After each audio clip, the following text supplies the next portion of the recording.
Hello everyone. It's James again. And today, I want to talk about something very important. But before I do, I want to thank all that commented on my last video. Even those that I don't agree with. Lots of back and forth. And that's a good thing. Because that's where growth and learning can happen. I also want to thank my new and long-time subscribers.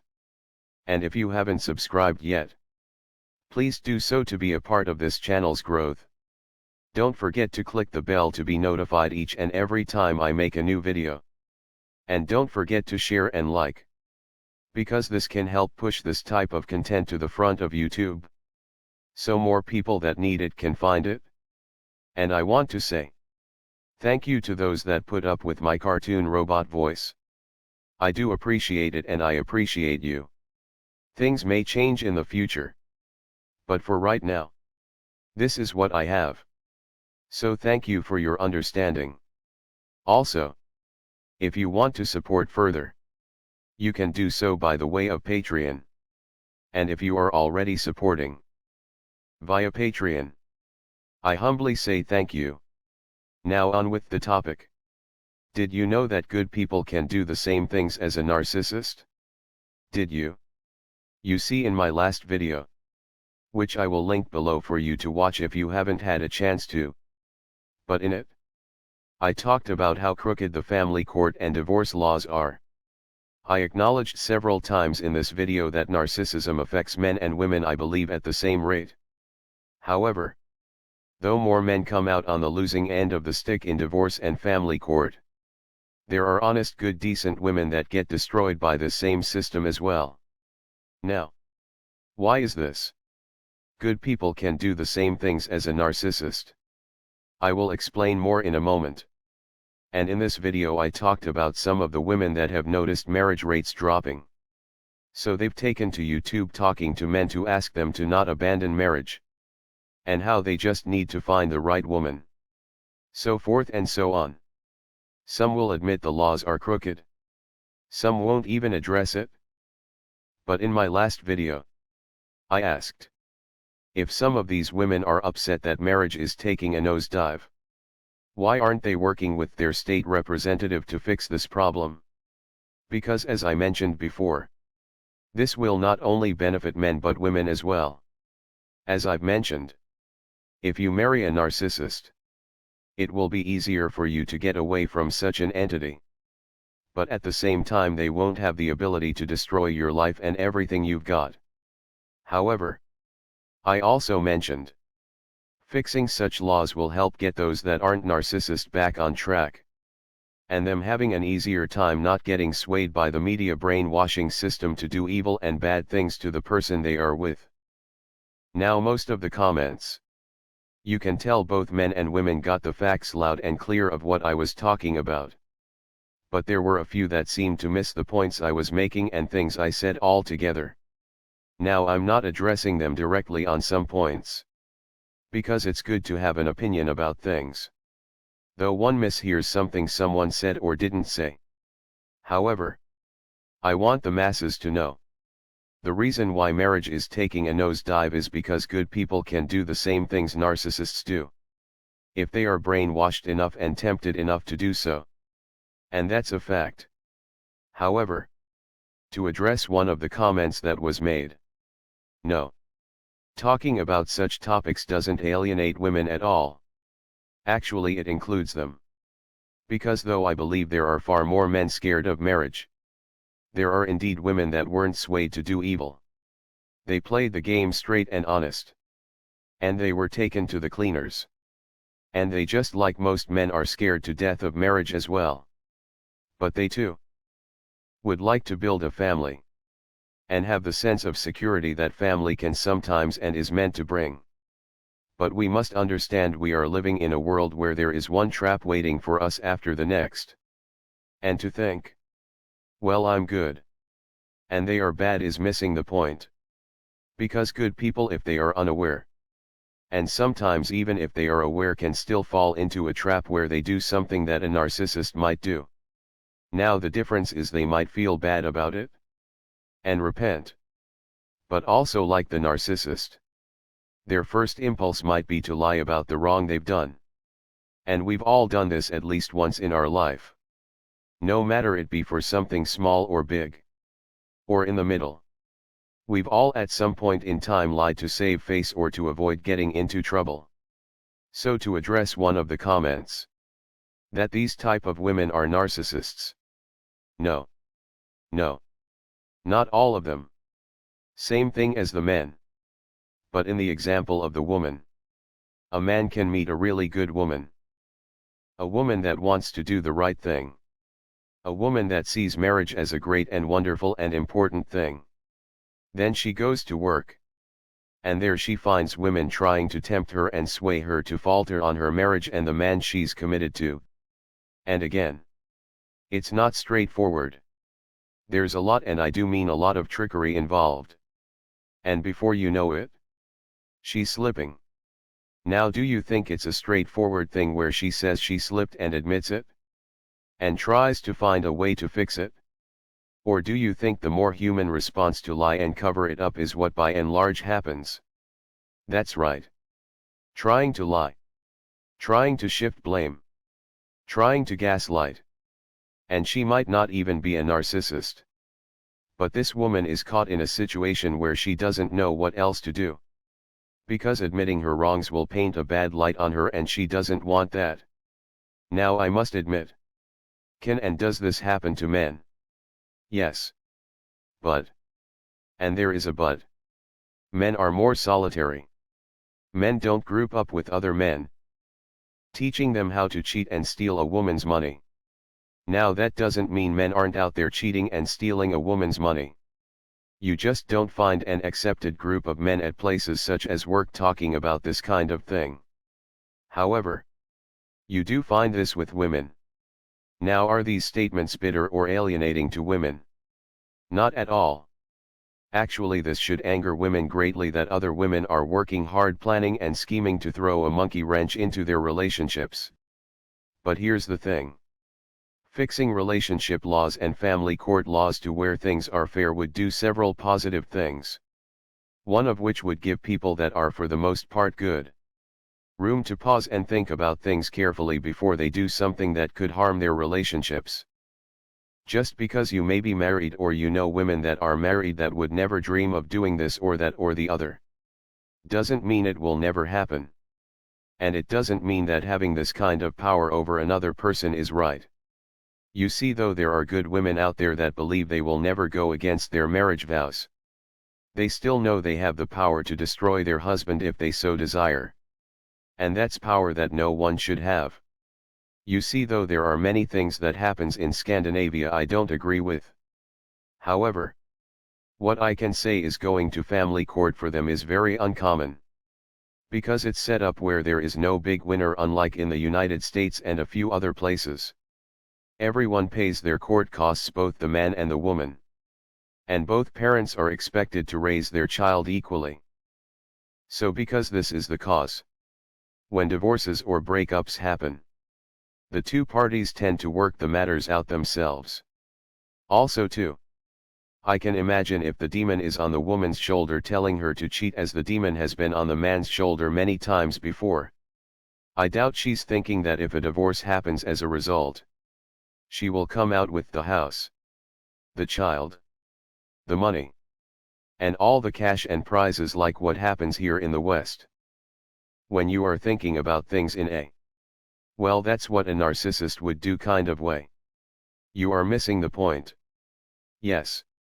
There are narcissists that set out to get into relationships with certain people to take what they have and destroy them. Both female and male narcissists do this. But I must admit, I think the male narcissists are more slick and careful in who they pick because they know the laws don't favor them. Yes. They are out there doing dirt just like their female counterparts. But they know they must be more stealthy and careful with who they pick as a victim because the laws aren't very male-friendly. But the fact of the matter is this very system pushes men and women in negative directions. Because the thing we know about narcissists is they like to turn others into narcissists. We also know that when creating a slave society, which is what the elites appear to be doing with us.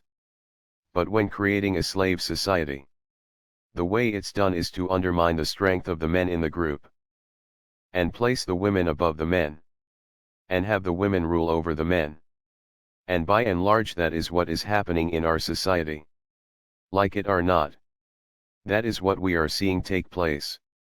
And if you think I'm kidding, watch television for a week, and watch how in charge the women are on these shows, and how men are made to look like big dummies.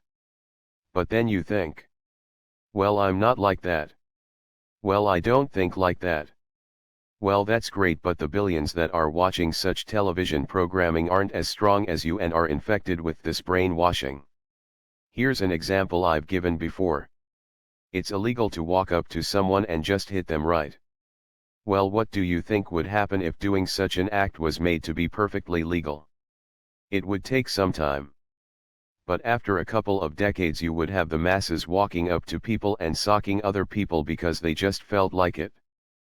People that were once deemed to be good would be swept away by the brainwashing and the lack of accountability for doing such an action.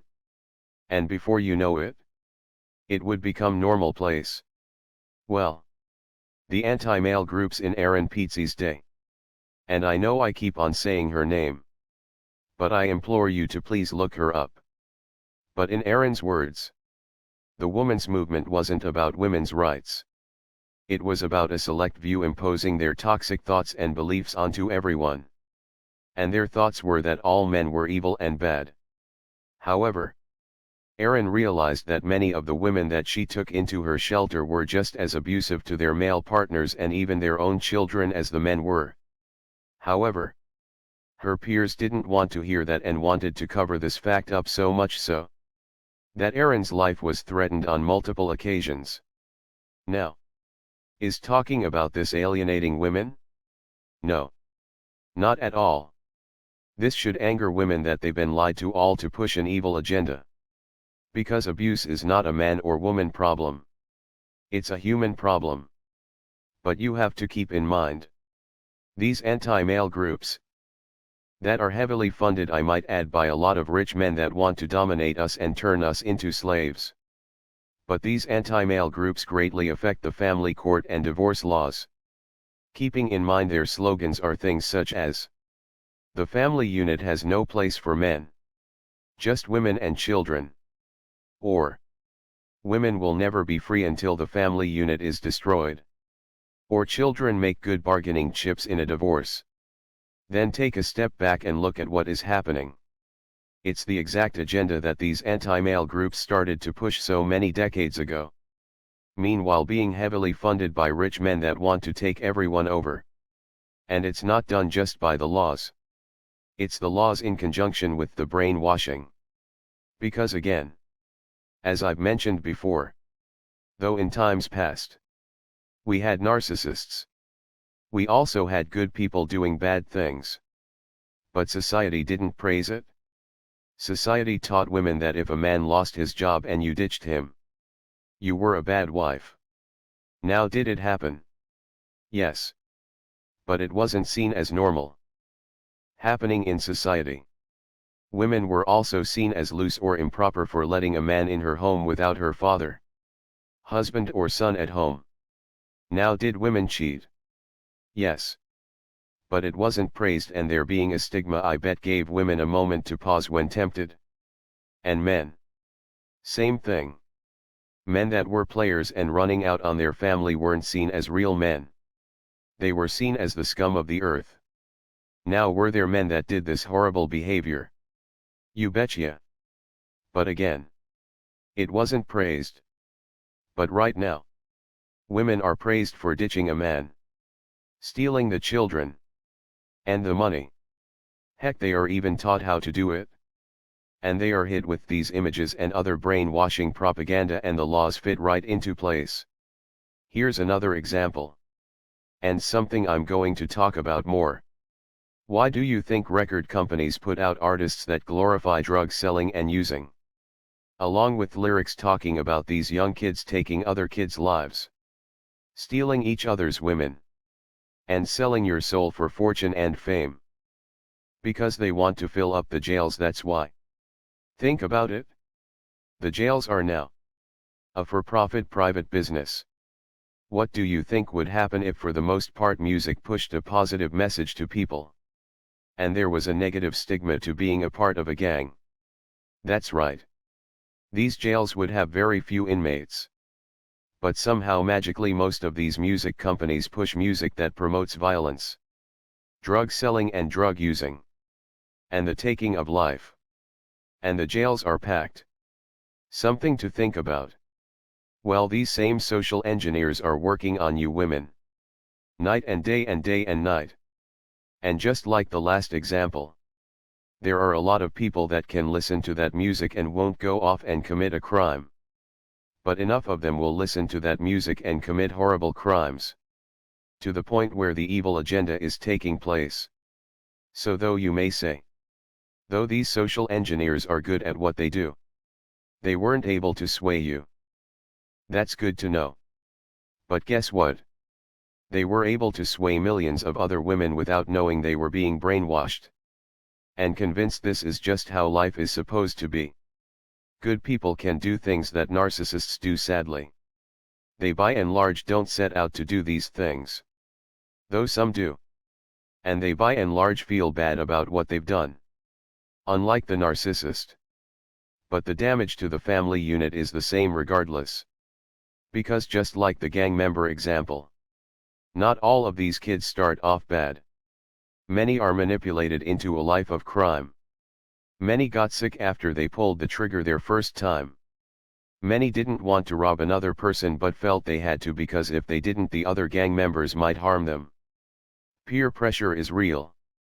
And narcissists love to apply peer pressure to those that are good-hearted because they want to see them fall. No matter it be joining a gang, or cheating on someone that cares about you, or walking out on your family. Because they love that kind of a thing. And if anyone says talking about something like this is alienating women, it's not true at all. Keep talking louder about what you know is right. Both men and women should be mad about this kind of thing so much so we want to talk about it. So others become aware about it. And who knows? Though no one is pushing these ladies that make such videos to run out there and talk to their state rep. Maybe they might just do it. Who knows, right? Because at the end of the day, all of this is taking place to destroy the family unit that consists of the man, woman and child. And last I checked, talking about the family unit of the man, woman and child isn't alienating women. It's helping them.